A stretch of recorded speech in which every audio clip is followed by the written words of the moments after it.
in. So. Sounds good. All right, cool. Well, we'll go ahead and get started here since it's just April and I. All right, so from like I said, I put together a couple of these slides. So the goal of this class is to talk about corporate offers and kind of what are they and how to deal with them, what things to think about when you're looking at them. And I'm going to go ahead and share my screen. You can see the PowerPoint. And then we'll roll. So, all right. Awesome. So, I'm going to mute myself. FYI. Okay, cool. Yeah. Just unmute and ask questions, or when you get back to your laptop, feel free to type them in. So, number one, what are corporate offer or corporate buyers? So in this particular instance, everybody else may have a different definition, but my definition of a corporate buyer is basically anybody that pools funds together to buy properties, typically to rent them out, would be a corporate buyer for the definition of this class. So most often those are hedge funds or REITs, otherwise known as real estate investment trusts. A lot of those are also traded on the stock exchange. And basically it's a bunch of small investors that pool their money together and then invest in a bunch of different types of properties, sometimes diversified across different property types, but oftentimes, diversified across similar property types, but in different locations. So people may be buying in Columbus, Indianapolis, Phoenix, Orlando, those types of things. And then the risk tolerance is obviously going to be based on what that fund does. So for example, you may have, and if, in April, I would be curious to hear your input on this, but a lot of times when you get these offers, they can vary widely in terms of what the offers are versus what maybe we feel like the value of the property is. Obviously, a lot of times you will get ones below what maybe the value is.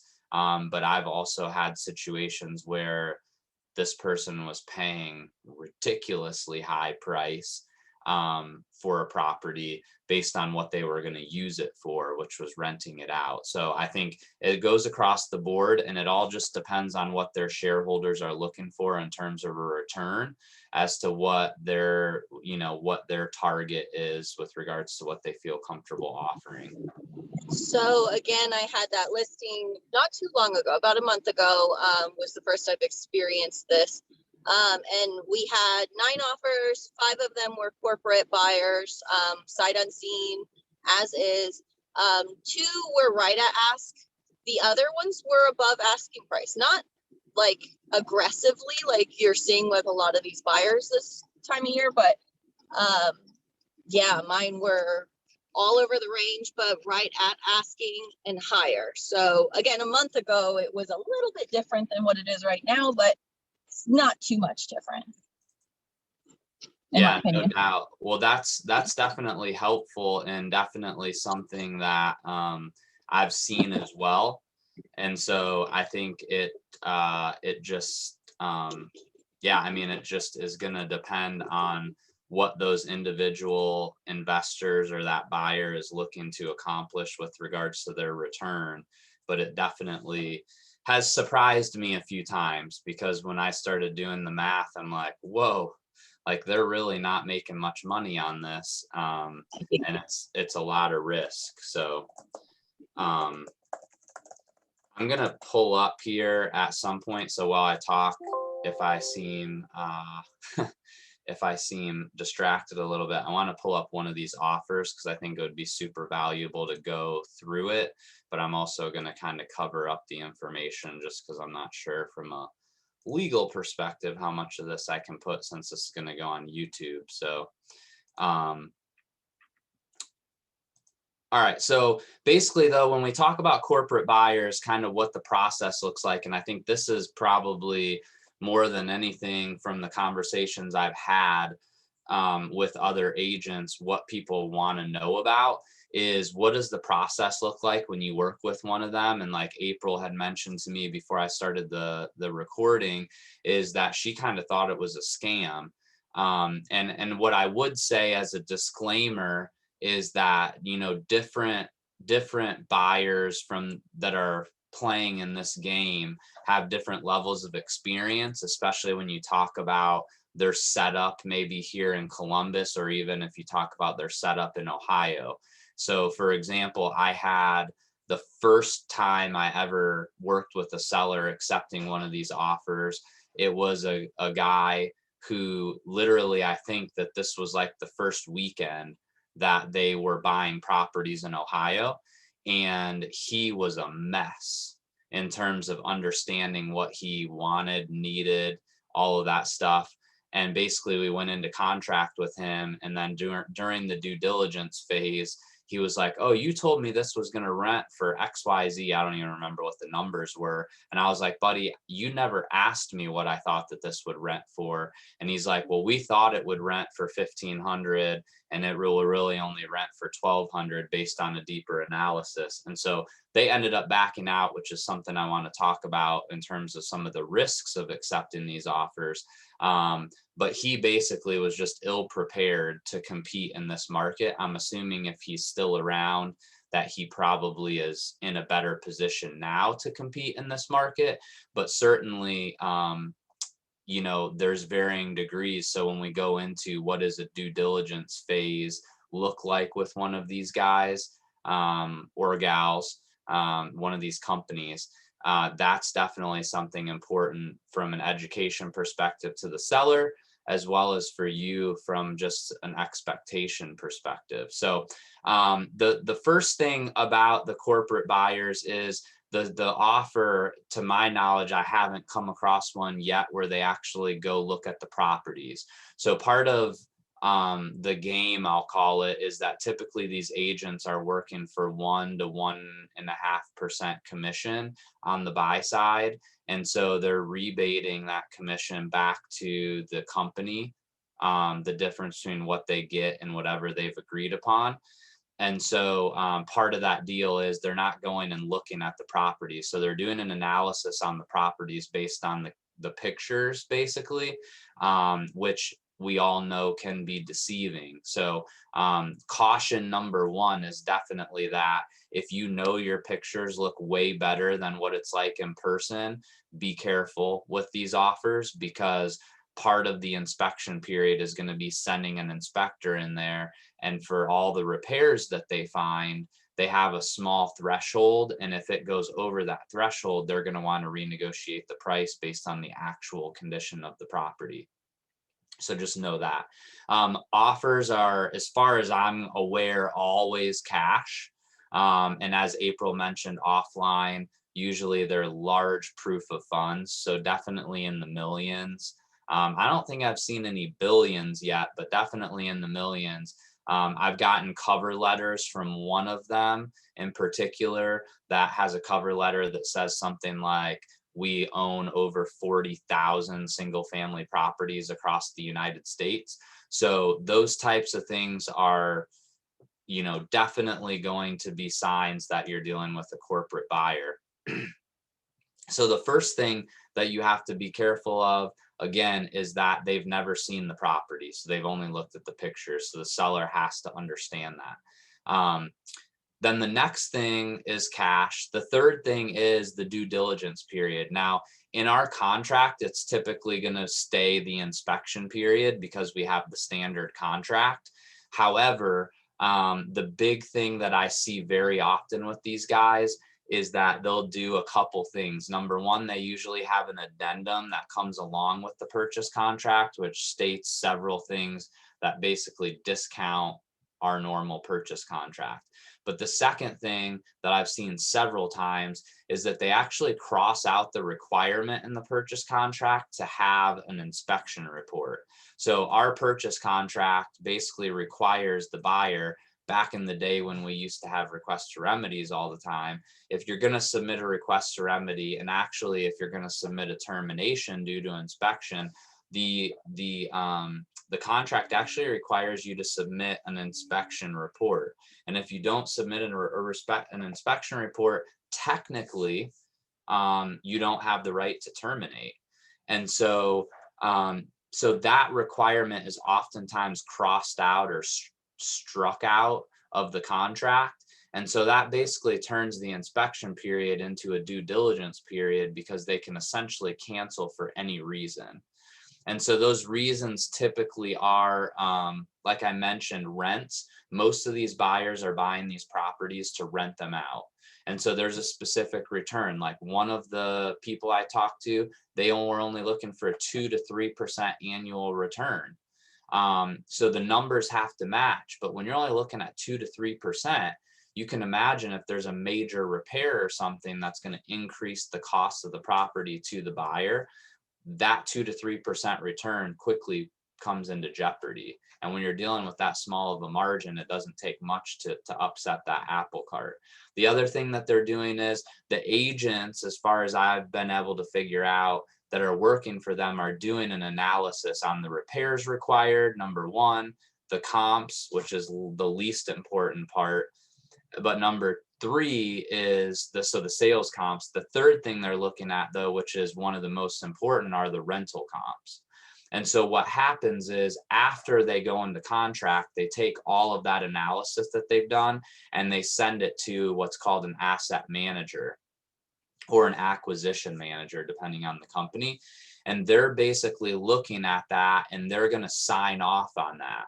And they may come back and say, like, well, we love what you did here, except for ABC, which means that, you know, you're in contract at 250, but we actually need to be at 240 on this one. And then the last piece of the pot of that report, actually, before it goes to the acquisition manager, is going to be the inspection report. And so what they typically have is some kind of home inspector / contractor that actually does walk through the property, which this is the first time anybody on their team has actually seen the property. They're going to be walking through the property within that inspection period. And that's why typically it's going to be 10 to 14 days. And they're going to be documenting any repairs that they see that need to be done. And then they're going to be assigning a dollar value to those things. Now, some of them go as far as to part of the contract is that as the seller, you actually have to turn in the age of the roof, the age of the mechanicals, like furnace, hot water tank, air conditioner, all of those things, so that basically they're able to do an analysis ahead of time, even before sending out an inspector, to figure out whether this price makes sense. So they look at all that information, and what that boils down to is a cost of acquisition that then they look at whatever return they need to get and what the rents are going to be. And as long as those numbers all match up, then they're in good shape. But if they don't match up, then what happens is they basically come back to you, and this is what happened to me. They come back to you and they say, you know, based on our more in-depth analysis that we've done since we went into contract, we need to drop the price by 10, 20, $30,000 based on what we're seeing in real life or the reanalysis that we've done. And so the very first one of these that I did earlier this year, I mean, I've sold to America's Homes for Rent, used to be the one that that was around all the time. But they, and April, I see your question, I'll answer it in a second. So I've sold to these guys over the years, but this year definitely is the strongest and thickest they've been. The first one I did this year, though, we had several offers like you did, April, on this property that were from corporate investors, along with many owner occupants that were much higher. So we went with one corporate investor. He came back and said that the rent was too high. So we ended up getting out of contract with them. But then another corporate investor had come in, I think like maybe after our deadline or whatever, and agreed to pay that same amount that he had previously agreed to. They came in, did their inspection, did their due diligence. They were fine at that same price. And we ended up closing with that one. So we went through two of them on the same deal. And the biggest reason was none of the owner occupants could do appraisal gaps and none of them had cash. And so we didn't feel confident in any way, shape, or form about the appraisal at this price. and there had actually been another property in contract in the neighborhood that was larger than ours, that was around the same price that the owner occupant prices were, and they had fallen out of contract, I think twice, due to appraisal. So we felt pretty strongly, and so the seller decided to just go with the sure bet, and it was a flip, and he still did well. Um, so that's kind of the way that that due diligence period can work. Now, April asked, if the inspection period becomes the due diligence period, then how are the inspectors that work for them not being biased for the buyer's side? The reality is that they absolutely can be they're hired by the buyer just like any other inspector. So they certainly are going to give them all of the facts. The reality is, though, these buyers do want to buy houses. So then it just comes down to, from your seller's perspective, is their analysis something that they can stomach or deal with if they decide to drop the price? I did have a pretty long conversation with one of them a month or two ago, and they said that it's not super common, actually, that the inspectors find stuff that they don't already know about. So it was surprising to me, but I think, if for any of you out there that are already investors, and just even as agents, like, we know what's going to show up on the inspection report of a house that's 30 years old, right?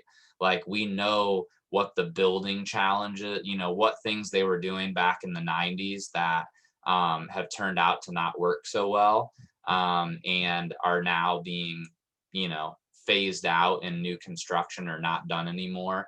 And so, there's certain things that you just kind of have to deal with, because we didn't know what we didn't know 30 years ago, and now we know. And so really what I've learned as being an investor and then also an agent is that there's not a lot of surprises for the most part. I think major structural issues, and that's why they ask up front, what's the age of the roof? What's the age of the mechanicals? All of those things, because really those are the big ticket items. Everything else is kind of, you can probably guess, or it's a pretty well known, without even looking at the property. And then how does that work with the threshold rule? The threshold rule is a fantastic part of the conversation that I've honestly, I can't say I've put a lot of thought into that up until the point of your question. And also, I don't know that it's been challenged in the, with the MLS.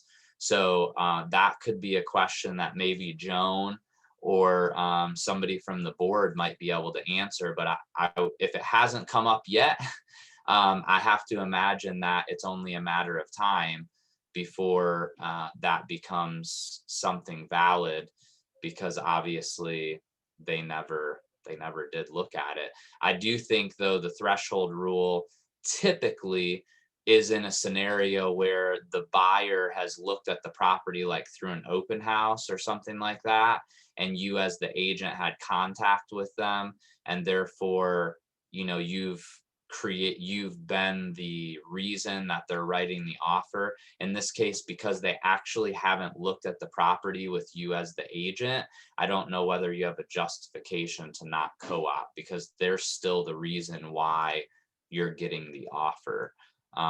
That would just be my initial thoughts.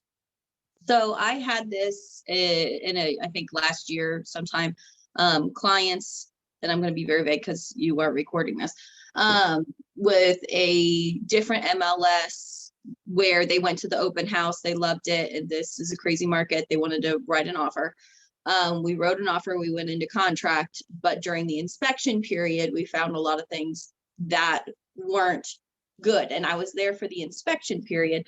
But when we canceled the deal, the agent came back and said she could report me to the board. And it's an older agent that was a broker of her company. And she said she could report me to the board for the threshold rule, which I had never even heard of that. I don't even know if they taught me that in class, 4 years ago, but it kind of made me nervous. I reached out to some higher ups in our company to kind of ask what it was.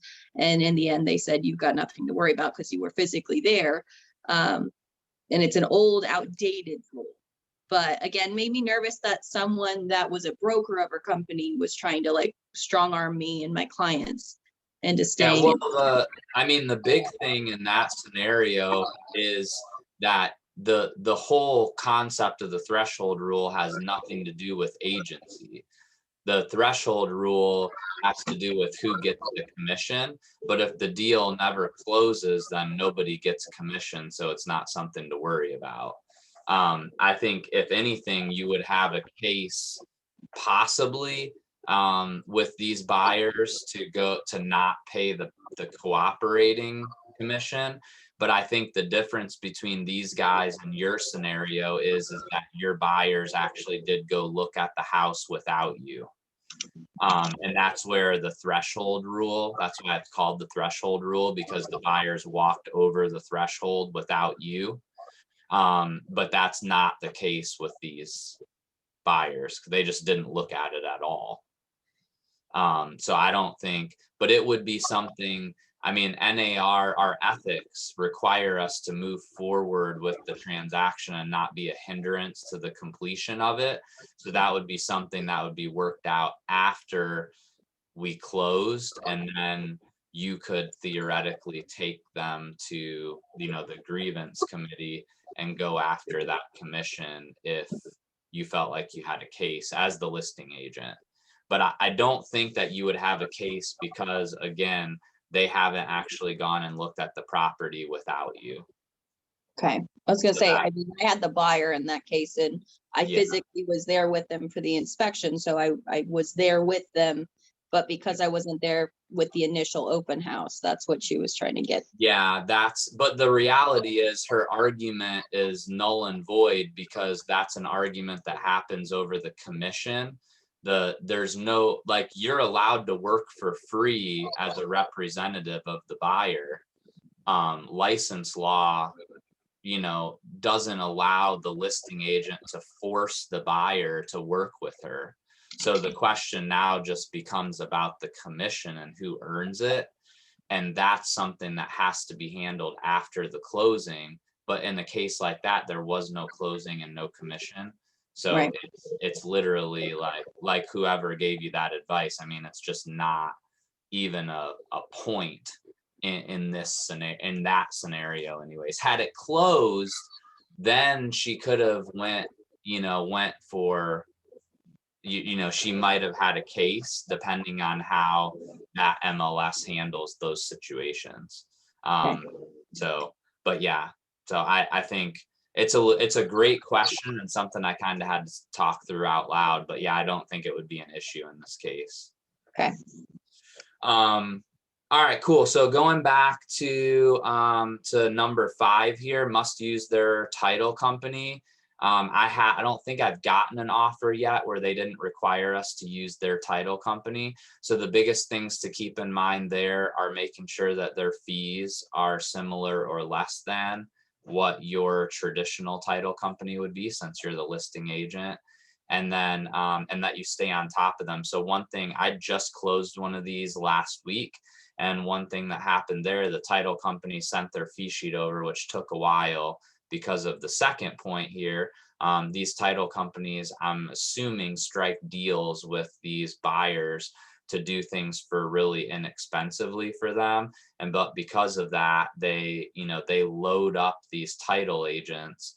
This one in particular, I think, was dealing with more than 40 active files, almost 50 active files for this one buyer, and they're closing them cash, and they're doing very quick turnarounds. This particular person wasn't even doing an inspection. They didn't even have a due diligence period, which is why my clients went with their offer. But what happened was they had sent me over a fee sheet, and then all of a sudden, right before closing, they send me the preliminary settlement statement, and it's got a bunch of fees that weren't there on their preliminary fee sheet. So I hadn't had that happen before, but just always make sure that you ask for a fee sheet, and then make sure that that fee sheet matches the eventual settlement statement. And I guess my final point on how they work, typically once the due diligence phase is over, although again, the title companies can be slow, it's typically going to go pretty smoothly. So as long as they truly are paying cash, just it's usually pretty good. I would say the only caveat, something that could look very much like a corporate buyer, would be an investor who is acting in this way where they make offers on things sight unseen. And those types of buyers may be using hard money loans. And hard money loans are often masked as cash in an offer, and it is absolutely not cash. So that's probably a whole different class, but just make sure that that you have proof of funds and that they plan on paying cash and it's not some kind of hard money lender, because that changes the whole dynamic of things going smoothly. So I would say the biggest red flag that would pop for me would be having a cash offer that still requires 30 days to close. That would be the red flag that would say, okay, why is a cash offer taking 30 days? All right, I'm just going to take a quick second here, and I'm actually going to pause the recording in order to not make it longer than it needs to be. And I'm going to see if I can do this while I'm. Do you want to All ask right, your question? we're back. So I've got this contract ready to review, and April and I were just talking offline again, and she had a great question. So I'm going to have her restate it, and then we'll go into that.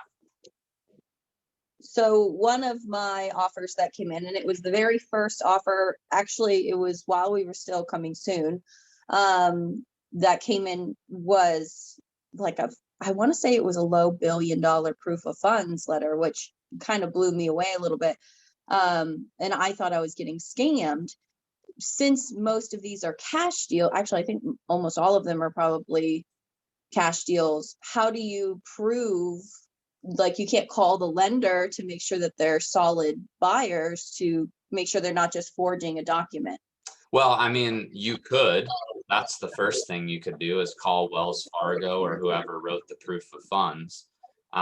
But the Okay. second thing, I mean, definitely talking to the agent, I think, is a huge, the best way. And most of the agents will talk to you and just kind of roll through, what exactly that looks like. That was another red flag. They had an agent that wrote the documents, but in the notes and everything, it stated, in the email, it stated, please direct all questions to my assistant, so and so. And then they didn't put her number. Okay. Yeah, So I would just email, and that's not uncommon, but I would put their email. And then if you're really still not feeling comfortable, but it's really one of your best options, I would reach out to the broker of that company. And I would reach out to the agent anyways and say, hey, we're considering accepting your offer, but haven't heard back from your assistant. And so if you don't call me back, then we're not going to consider your offer. okay. Well, I emailed back that I just wanted to connect with someone, and nobody emailed back for like 4 days. And my people were like, I don't even want to risk this one. So we went with another offer. But then they call, and they also, another thing, they had it expiring. We asked for highest and best by a specific day. They had it expiring like the first day it hit the market. So they didn't want to be strong armed into going with an offer when they hadn't even had a chance to see all the other ones. So yeah, it was weird. It just made me very uncomfortable. And I just wanted knowledge. That's why I'm on this video, and I've gotten a lot. good, So thank you. good. So yeah, I think, and ultimately at the end of the day, so when it comes to, whether or not you accept these offers, one of the biggest things I want to get across is you have to educate your seller on what the pitfalls are to these offers compared to other offers. So definitely there are more pitfalls, to these offers. In April, I did mute you because I was getting a little bit of feedback. But there are more pitfalls to these offers in terms of you don't have that emotional response. So, there is a chance that they could come back and ask for quite a bit off of the price if there's a condition issue. So if there's anything, again, I think that's the biggest thing that you have to worry about. And then I would also ask them, you know, what rental amount per month did you use to come up with your offer price? Because that rental amount that they used, that's something that you want to double check as well. Um, what I actually have started doing with my listings is looking at what do I think rents would be, and then what would it take to equal a 2 to 3% return, which is the lowest return that I've heard these guys say that they would be willing to accept. And going ahead and seeing what that number looks like to try to guess what kind of offers we would get from these corporate buyers.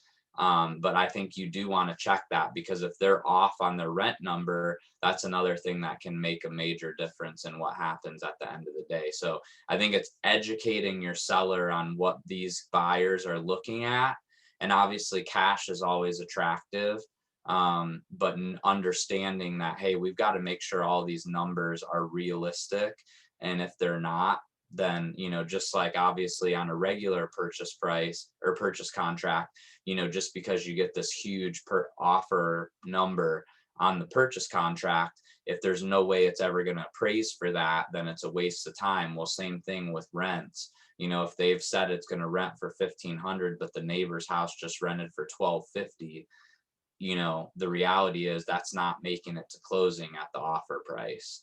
So that's the conversation that you do need to have. But again, that agent or representative is going to have to be responsive. And if they're not, that's probably red flag 1, 2, and 3.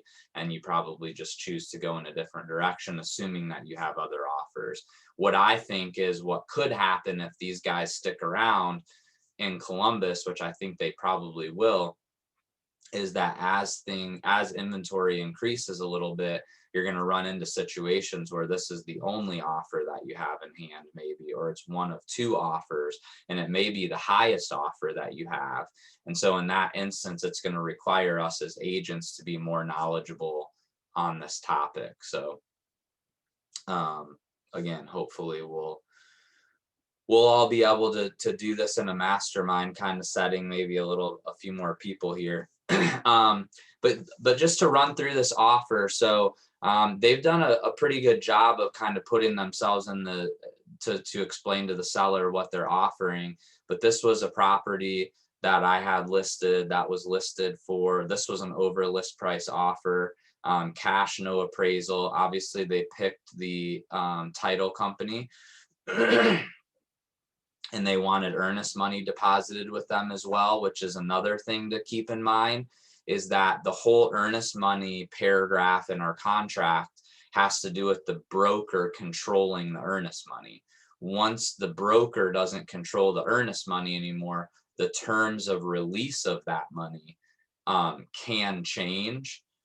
I'm not an attorney, so I won't try to interpret what that change might be, but just understand that by not turning the earnest money into the broker, from my understanding, it nullifies some or all of the earnest money contract provisions, which things like, you know, the seller has to sign a mutual release in order for the money to go back to the buyer, etc.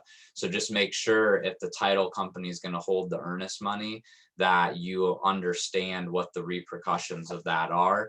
And I think most of your title company attorneys that you work with would be willing to answer that question for you. So obviously they're paying cash in this scenario, so none of those things are going to come into play.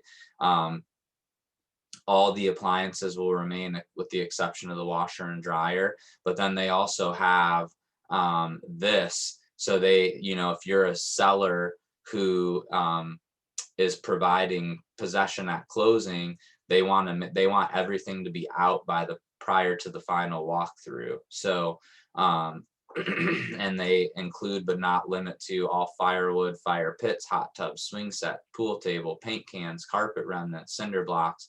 So they just don't want to have to trash out the property. So this particular person did not strike out the report section of the inspection period. So this would be treated as a normal inspection. But I would tell you that based on my conversation with this agent, that they planned on canceling if the numbers across the board didn't work out.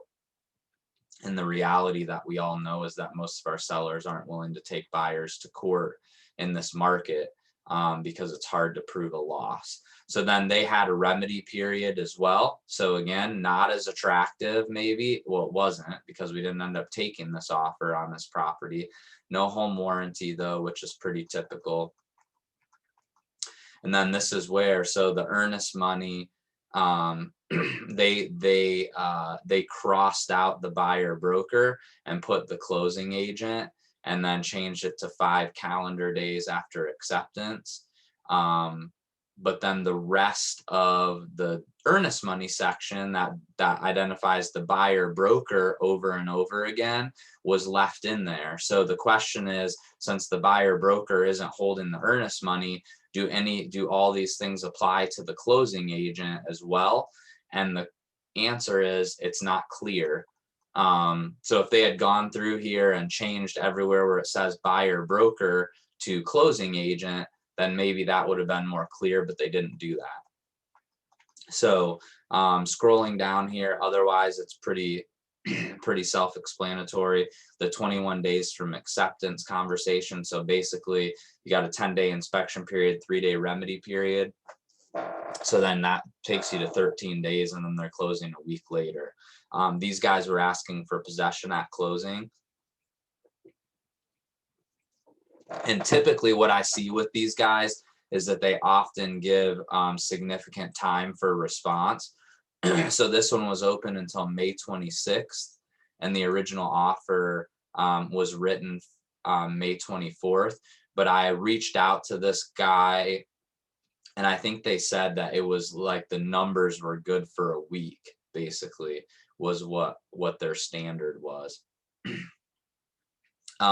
The other thing that also identifies a corporate buyer is they often have like crazy LLC names, like R7685, LLC. So that's the other thing that in this case, this was the name of the LLC, FKHSFR EMD Limited Partnership. So this was the addendum that they sent over. So it's saying, basically that they don't work in the evenings and weekends. Any open permits or code violations are to be considered title defects. Buyer reserves the right, here you go. Buyer reserves the right to terminate this contract for any or no reason at all during the due diligence period. If buyer elects to terminate prior to the expiration of the due diligence / inspection period, the earnest money deposit shall immediately be returned to the buyer without any need of further written escrow instructions. So there you go. So that right there, that completely eliminates all the earnest money conversation. It completely eliminates all the inspection period contingency conversation, and basically gives them carte blanche to cancel the contract for any reason. It says that the buyer will select the title and escrow company of its choice and order title, and that the settlement closing fee will be split equally between the buyer and seller. I will also tell you that on this most recent one that I closed, the buyer agreed to pay the title insurance, which was another reason. It was kind of a cherry on top of the cash offer, no inspection. So that's another thing to keep in mind, which obviously would be a positive thing. Here's the ability, although we already have this in our contract, for the buyer to be able to look at HOA documents. And then it's talking specifically about North and South Carolina, which is interesting because you would think they would say that for here as well. All parties get 3 business days to look at all the closing docs. The buyer may assign the contract to an affiliate buyer for the purposes of taking title, so they may transfer it to a different LLC. In no event shall the buyer's liability exceed the amount of the earnest money deposit. So the goal of that provision is definitely to protect them against getting sued. which is, you know, again, a risk. I don't know how well that would hold up in court. That's again an attorney question. But here is the here is the question about the date of the manufacturing date of the HVAC. So is it less than 10 years old or greater than? And if it's greater than, then they're going to pay for it, but they're going to require an HVAC tech to look at the unit. And it's so property must be vacant at closing. Have to have 48 hours to look at it, must be in broom swept condition, all property, personal property taken out. And then also they ask for all the utilities information here. This is for South Carolina only. This just says that the seller isn't, it doesn't have an owning interest. Or actually that all the sellers are US citizens, because that holds up funds. And then it says that the buyer reserves the right to terminate the contract if the seller is not a US citizen, because again, that holds up funds. So this is just one example of one of these addendums. Every one of them is different. But they all say approximately the same thing. And that is, again, to hit the key points. 1, they're paying cash. 2, they have a due diligence period that allows them to cancel the contract for any reason. The 2 main reasons why is the repairs would be more than they expected, or the rent that they were planning on getting is not as high as what they initially thought. 3, they're going to want to use their own title company, and just make sure that those costs are the same. Otherwise, if all of those 3 things check out, once you have those conversations with the listing agent, if the price and the lack of appraisal, which is the big thing that these provide, is good for your seller, then very likely you will be doing one of these deals very soon if you're listing properties. So hopefully this was helpful for you guys. April, do you have any other questions before we sign off? Nope, you covered all of them. Thank you. All right, awesome. Well, thank you for jumping on, and hopefully those of you who are watching this later also find value. So you guys all have a great day, and we'll talk soon.